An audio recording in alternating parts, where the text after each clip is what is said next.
The city of Boston in the early 1960s was a place of change. The United States was in the midst of a cultural transformation, new music, new politics, and new freedoms. But beneath the surface of this hopeful era, a wave of fear was spreading across Massachusetts. A serial killer was on the loose. Someone the press would soon call the Boston Strangler. Between 1962 and 1964, 13 women were brutally murdered in and around Boston. Their ages ranged from 19 to 85, but they all shared something in common. They were women living alone, and their lives were ended in a shocking, intimate, and chillingly consistent manner. The first victim was Anna Slessors, a 55-year-old seamstress found dead in her Boston apartment in June 1962. Her body was discovered by her son. She had been strangled with the belt from her own bathroom, and the bow was neatly tied. A strange, almost ritualistic detail that would become a signature in many of the murders to follow. Soon after, other women began to be found, older widows, single women, and eventually younger victims as well. The killings were eerily similar. Entry showed no signs of forced break-in, suggesting the victims willingly opened their doors to the killer. Once inside, the murderer strangled them, often with their own clothing or possessions. Many were left posed in disturbing ways, sometimes with ligatures tied into decorative bows. Boston was gripped by terror. Women were afraid to leave their doors unlocked, afraid to live alone, and afraid of strangers. Newspapers ran daily headlines: "Strangler stalks Boston. Another woman found." Detectives struggled to find patterns. Who was he? How was he choosing his victims? And why did he sometimes deviate, killing women of vastly different ages, races, and backgrounds? In 1964,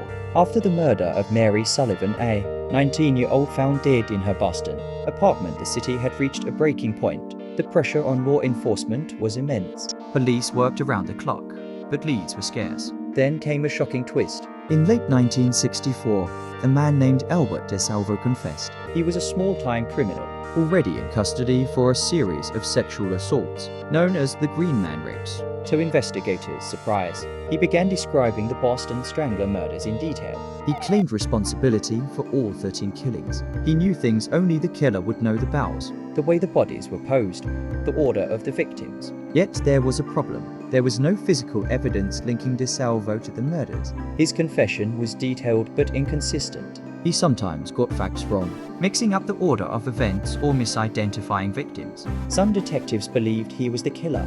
Others were convinced he was either lying, mentally unstable, or seeking notoriety. In 1967, DeSalvo was sentenced not for the murders, but for the earlier sexual assaults. He received life in prison. To this day, no court has ever convicted anyone for the Boston Strangler murders. In 1973, DeSalvo was stabbed to death in prison under mysterious circumstances. He was 42 years old. His death only deepened the mystery. Did he take the truth with him to the grave? For decades, the case remained clouded in doubt.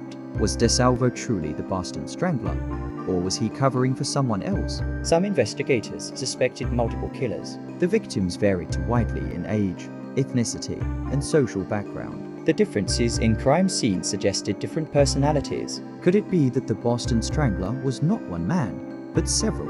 Then, in 2013, nearly 50 years after the final murder, DNA testing brought a breakthrough. Evidence recovered from the scene of Mary Sullivan's murder was matched to DeSalvo's DNA, taken from his remains. This seemed to confirm at least one killing was his. Yet questions remained. If DeSalvo killed Sullivan, did he kill all the others too? Or was he only one of several predators active in Boston at the time? Today, the Boston Strangler case is remembered not just as a dark chapter in American crime history, but as one of its greatest mysteries. It shaped how police investigate serial killers, how the press covers violent crime, and how fear can grip an entire city. The unanswered questions linger. Did Albert DeSalvo truly strangle all 13 women? Or did the legend of the Boston Strangler hide multiple killers behind one terrifying name? One thing remains certain. In the early 1960s, Boston lived through a nightmare, one that continues to haunt the city's history to this day. Thank you for watching Crimes Through Time. If you found this story chilling, don't forget to hit the like button and subscribe